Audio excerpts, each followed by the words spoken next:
Good evening, everyone. Today is Tuesday, November 14th, and the time is 6:32 p.m., and I'd like to call this meeting to order. First up on our agenda is our consent agenda, and first item is minutes from November 1st. Has everyone had a chance to read the minutes? Any questions or comments or corrections? All right, hearing none, I will take the motion to approve the minutes. I'll make the motion to approve the minutes from November 1st, 2023. Can I have a second? I'll second. All those in favor? Aye. Next is warrants 28 and 30, or 0028 and 0030. Any questions or comments on those? Hearing none, I'll take the motion. I'll make a motion to approve warrant 0028 and 0030. Can I have a second? Second. All those in favor? Aye. Next is visitors' comments. Any citizen wishing to speak before the committee must sign in with the administrative assistant prior to the opening of the regular session of the school committee. The visitor will identify themselves by name and address and shall speak for no longer than 3 minutes. For anyone unable to sign in ahead of time, we ask that you clearly state your name and address so that this information can be included in the record for the meeting. And we have no visitors. Next is new business. First, actually nothing on new business, okay. Continued business is the enrollment dashboard. Are there any adjustments in there? I know we just talked about it. Yeah, we talked about it at the beginning of November, so it'll be updated for the December meeting because we have a third meeting in November. Yeah, I know we like to just keep it on there Yep. in case there's anything drastic this time of year, no, especially. Yep, nothing drastic at this point. Nope. All right, so we're going to adjourn to our work groups. The first is we'll have a policy group and budget and finance group, and we will. Do we think a half an hour is enough, or do we want 45 minutes, or what are we thinking? Let's put the pedal down. Yeah, we can get it done. Okay, welcome back. Do you want to go first, policy? So we talked through policy A, just had some couple of questions. So mainly kind of just how to kind of tackle each one. So we talked about just getting a hard copy too of our policy because it can be daunting to kind of read through, even, split screens, dual screens, like whatever it looks like when things don't exactly align. You can get lost fairly easily. So, I'll throw this out there just as maybe beneficial. So when I was on policy committee and we were doing it with Cheryl Stanton, we had 3 computers going. She had it plugged into a big screen and we started color coding. So one screen was all the edits and changes, were in yellow, and just whatever method worked, but I'm sure you know that, but that's the only way we could do it. And then we had all eyes on the screen. There was 3 of us in the room, and it was like line by line. It's like, all right, mine now matches what yours matches and yours matches, and just, God bless you. That's Yeah, so that's the piece, I think that was just kind of the formatting of what it needed to look like so that it was the most easy way to tackle. So I think we're in a good place where, obviously, George and I aren't talking outside of the meeting, but we're able to share information back and forth with Stephen. And then touching base when we meet in our subcommittee meetings. And so with policy A, there's a few other pieces that we're going to follow up on. But I think we're in a pretty good place overall. We had just done ACA, ACAB in May and June of 2022. And then there's just a few other questions that we have that Stephen's going to follow up on some pieces with, and then we'll be able to review all of it. excellent. Anything else for policy? That was the whole discussion tonight. Budget. Mike, do you want to update everybody on what we talked about? Sure. We went through ESSER, IDEA, rural, and circuit breaker budgets and what we have received to date. Then we had a conversation about how this could affect the upcoming budget fiscal year next year when some of the money is turned off. and best ways to project that to the town and to mitigate any pushback on additional requirements, additional fiscal requirements to the schools. That's it in a nutshell. Yep. Any questions for finance?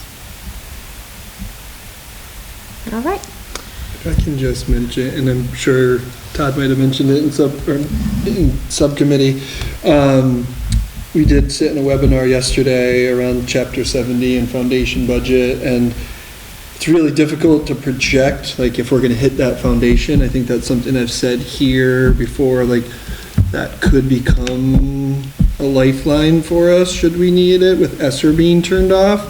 There's another webinar in early February once the governor's budget is released. At that point, we'll obviously have more information, but you know, I think it's important to note again that Student Opportunity Act, and when we're seeing things on the news, there are a lot of good things a lot more money being pushed into education, but it's a very few number of districts that are getting any of that money, and Granby right now is not one of those districts.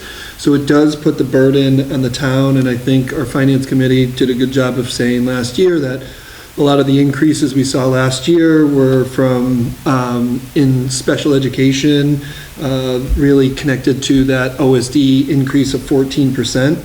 Right now, there's been no relief to that OSD increase from last year, and they're projecting another about 5%, 4.6%, which puts us at about 20% in over 2 years in out-of-district costs.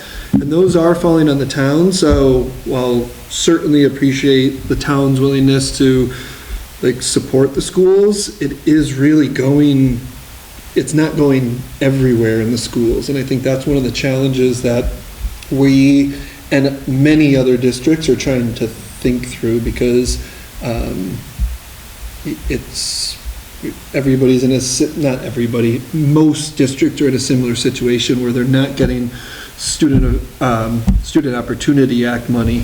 They're seeing special ed costs go up, which means they're losing services elsewhere, in which we said last year, while our budget got passed and was appreciated, we did lose. It wasn't a level service budget from the prior year, so there's certain things that we had to pull back on, and certain places now where we're reliant on one teacher in a certain department where we've had two historically, or vice versa. So it's just something that we're trying to wrap our heads around. All right. If there aren't any other questions on the work groups, we'll move along to standing reports. All right, you're up. Great. So just wanted to provide an update to the committee, because we did have a community member come early in, I think, September, around dual enrollment in early college. So I had let the committee know and reached out to community members and staff members about participating in a work group just to look at current policies, practices, strengths, areas that might be challenging, and eventually I expect that group to have some recommendations. We had our first meeting November 2nd. It was great. We have a good mix of parents, family members, there's a student in the group, staff members. So we had a good first meeting. Our next meeting is scheduled for next Monday, where we'll look, last time we looked a little bit more at our policy, but we're going to look at what other districts are doing in terms of dual enrollment, early college, just to get an idea of what some options might be. Todd and I sat, was that today, the MSBA? We've had two back-to-back MSBA meetings. The one yesterday had to do with a recommissioning effort that MSBA had been proposing for new building projects, recently completed building projects, and the MSBA has invited us to participate with East Meadow, and basically it's a look 5 years out at how the building's functioning versus what the recommendations are there, ways that you might be able to be more efficient, and that would be fully funded by MSBA. It wouldn't result in any fixes for us per se, but we talked about the second lightning strike and things like that. So we'll be following back up with them in early December. I don't foresee a reason why we wouldn't participate. It's really about time and some of the logistical challenges, but they would do a review of some documents, and then they would be on site. They said potentially up to a dozen times throughout the spring to look at certain, and then they would do a recommissioning report that would be provided to the district. So would some of that capture how, like when we've talked about this because of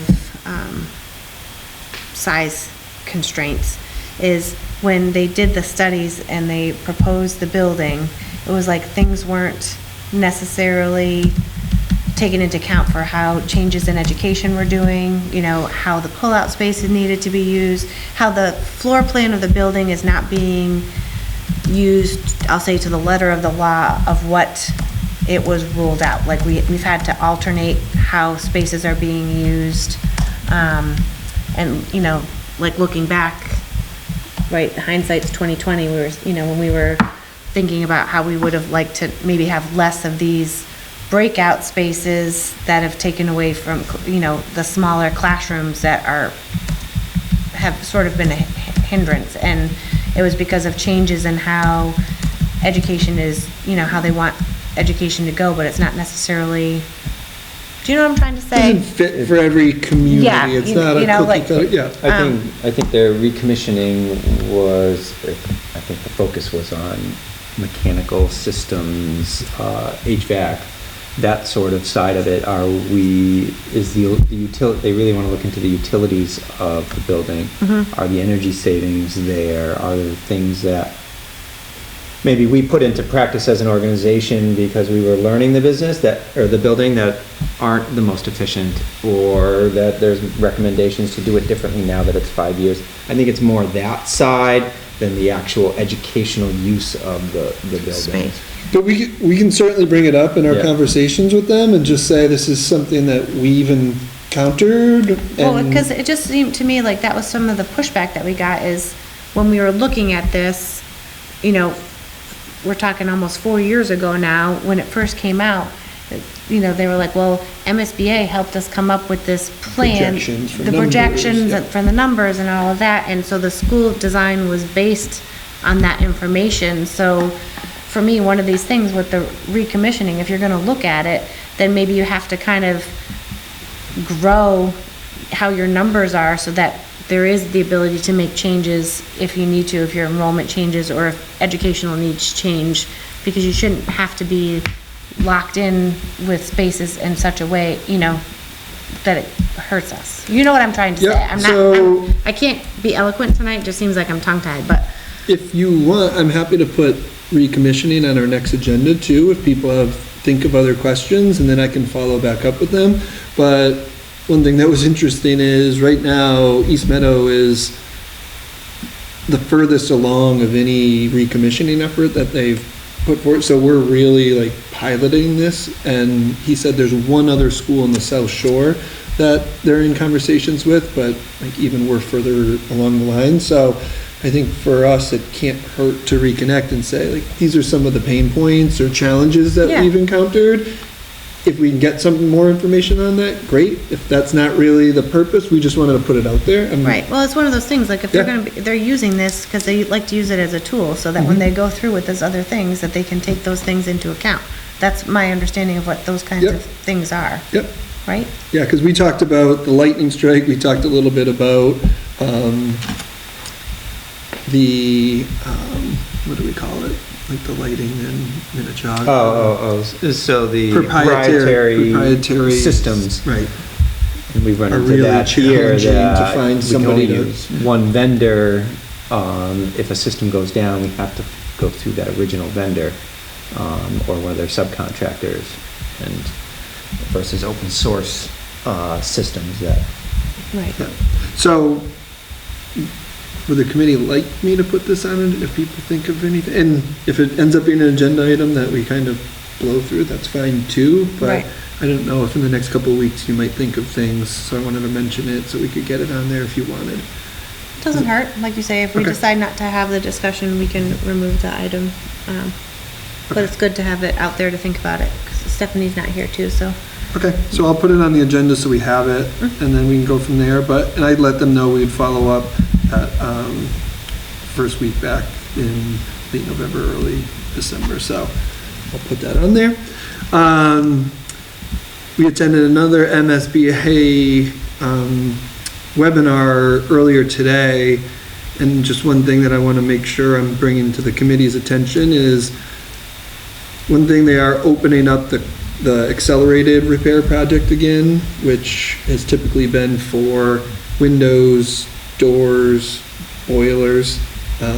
In the past, it's really just been the boiler, not the system attached, but they are looking at possibly doing, they're putting out an RFP for contractors around heating coils that would be open next year. So there's some things there, but I think based on our conversations with MSBA, we're probably not going to get a lot of support behind an accelerated repair project because they recognize the need as much larger.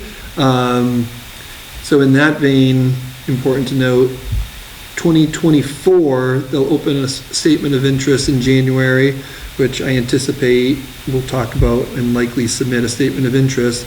In 2025, they'll open up a statement of interest, and beginning in 2025, they will accept statement of interest in a 2-year cycle. So beginning in 2025, it will go 25, 27, 29.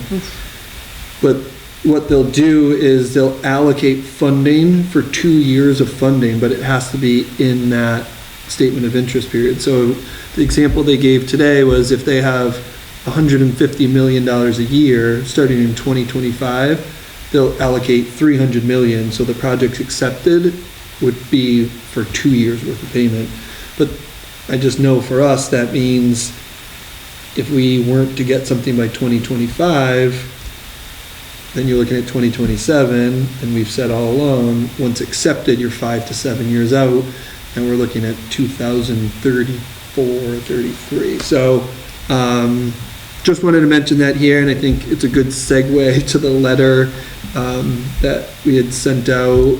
I had originally pushed, somewhat selfishly, to try to get it out last week and then backed off.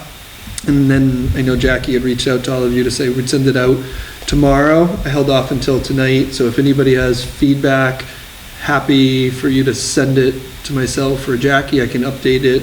Otherwise, if people think that the letter is good to go, I'll work with Jen to get a signature and we'll get it sent off by the end of this week.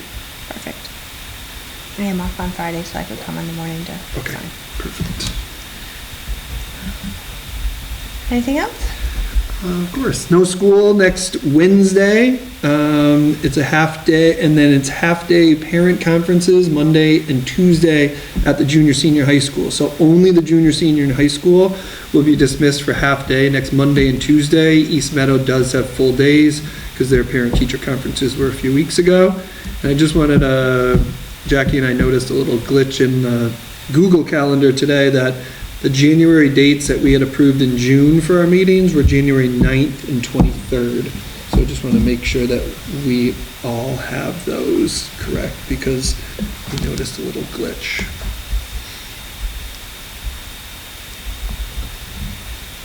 As luck would have it, that's what I have. Perfect. Okay. And that's it. All right. Todd, do you have anything else? The only other things that I have, I got the first of a couple of electricians came today for getting an estimate on surge suppression for the 2 buildings. With our history of lightning strikes, we're trying to see if we can be a little bit more proactive with it. So I'll wait to get those and see what that looks like. They're going to break it out by building, and then we can see what the best course of action is. I checked with David after meeting with the electrician because the electrician said in some facilities they'll do sub-panels that maybe are dedicated to IT infrastructure and things like that. David said we already have protection at those points. And I think particularly at the junior senior high school, we don't have dedicated sub-panels that would feed a particular location because everything is an add-on to an existing system. So as a first layer at those panels, main panels, I think would be where we'd go if it fits within our budget. And then I know Stephen had mentioned, I think, in his update on continuing on the end of the year report. I know I made mention of that in the subcommittee, how that will affect carryover funds from some of the grants, multi-year grants and things. So I'm looking to get that wrapped up by the end of the month to meet that DESI deadline, and that will find out what that process is really like. And kitchen?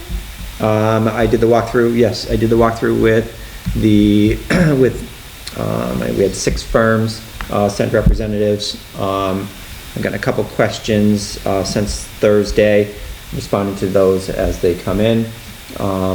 Wednesday, the 29th, is when the bids are due to be opened at Town Hall. So hopefully we have some. Keep our fingers crossed. Jill? We meet December 6th, I believe. Okay. Anything else for the agenda for next time besides the recommissioning? I know, I anticipate, I had mentioned this a couple meetings ago, some students have been working on a draft of some fan behavior expectations for athletics, and I anticipate a student representative coming to talk a little bit about that work. And I expect World Strides to have those letters for that meeting. I followed up on that today, so. Okay. No executive session. Is there anything else for questions or comments? If not, I'll take the motion to adjourn. I'll make a motion to adjourn. Have a second? Second. All those in favor? Aye. Good night, everybody.